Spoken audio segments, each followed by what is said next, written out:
We have discussed at length about the flaws in the linguistic theory. Sure. What about the people who propound these theories? What is the basic foundation that they are still holding on to?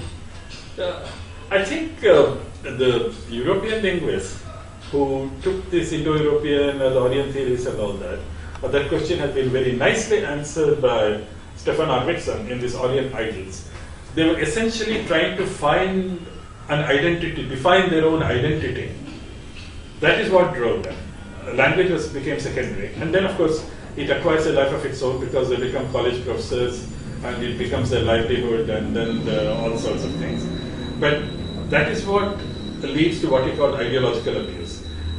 Without these theories, you wouldn't have this Germanic myth, the Teutonic myths, and German nationalism, and all those kinds of things. And so that is early period. And later, what happened was in the post-independence period. You see, understand that these were the people who were the experts in India. These were the people who were advising. Max Muller had connection to East India Company and later to the British government. Although, if you go by the scholars, they were pretty decent.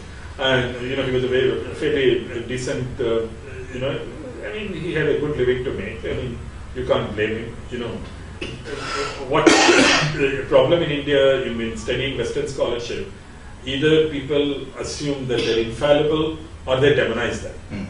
But most people come somewhere in between. Because they have the same concerns that you and I have. They have a livelihood, which is the primary thing. That was there. He made a very good living. And he also enjoyed popularity. You can't blame him for that. He's not a very sound scholar, that's beside the point. But he produced that 50-volume work. So he made that contribution.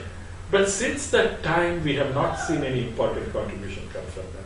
It's very acrimonious. One of the things that has happened is that they can no longer ignore that the invasion scenario is groundless. The ground has collapsed under it. So now they came in small groups, it's the migration theory and all that kind of thing. We don't have to take it seriously. But what has really happened is the academic survival of the discipline. These people kept on, they would continue to see themselves as interpreters of India to the West. What has happened now is that Indians are quite prominent in the West today.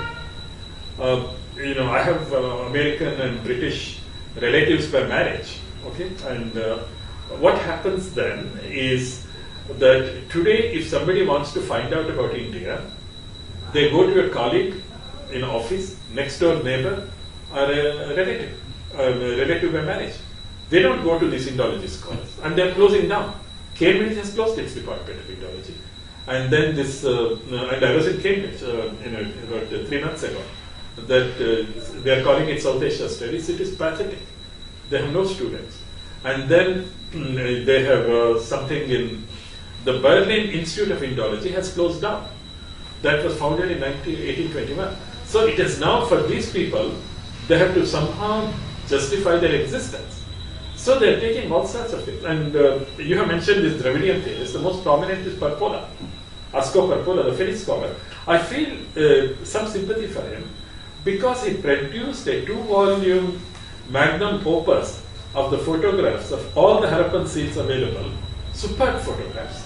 It is the standard. I mean, I paid 20,000 rupees for that 2-volume book, but it's worth every penny. So now, just as Max Muller had to find the support of East India Company and these people, Parpola and his like have to find the support of Indian Dravidian politicians.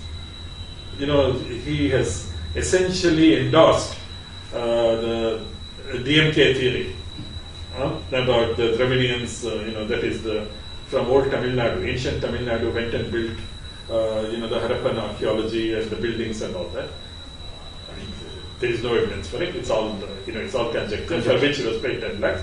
You can similarly say Sardarjis from Punjab came and built Tirupati, Rameshwaram and Madurai and all that. And especially when he's being generously paid for it, you have to ask serious questions about their scholarship. But now, what is driving many of these scholars is survival. The academic survival of the whole discipline. It has become irrelevant.